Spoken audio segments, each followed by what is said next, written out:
தமிழர்களின் பொற்கால வரலாற்றில் மறக்க முடியாத ஒரு பேரரசு. திட்டப்படி செயல்படுங்கள். பாண்டியர்களின் பேரரசு. போருக்கு தயாராகுங்கள்.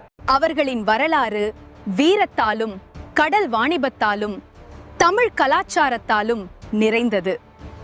பாண்டியர்களின் தொடக்கம் குமரி கண்டத்தில் இருந்ததாக பல வரலாற்று குறிப்புகள் கூறுகின்றன.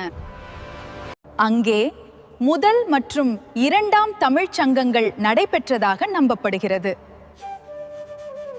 ஆனால் பெரும் ஆழி பேரழிவால் அவர்கள் தங்கள் நிலங்களையும் தலைநகரங்களையும் இழந்தனர்.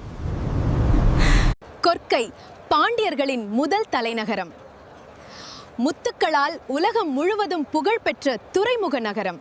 பின்னர் மதுரையை தலைநகரமாக மாற்றி தமிழ் கலாச்சாரத்தின் இதயமாகவும் முக்கிய அங்கமாகவும் உருவாக்கினர்.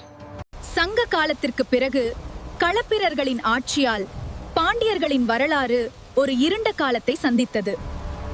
ஆனால் பின்னர் களப்பிரர்களை அழித்த கடுங்கோன் என்ற இடைக்கால பாண்டிய மன்னன் பாண்டிய பேரரசை மீண்டும் உயிர்ப்பித்தார். பிற்கால பாண்டியர்கள் கடல் வாணிபத்தில் மிக பெரிய சக்தியாக விளங்கினர்.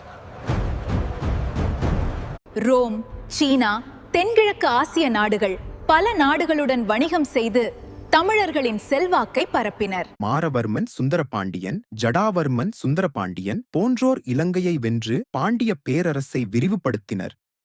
ஆனால் மாலிக் கபூரின் படையெடுப்பால் மதுரை சூறையாடப்பட்டது. பாண்டிய பேரரசு பலவீனமடைந்தது. பின்னர் தென்காசியை தலைநகரமாக கொண்டு பாண்டியர்கள் மீண்டும் ஆட்சி செய்தனர்.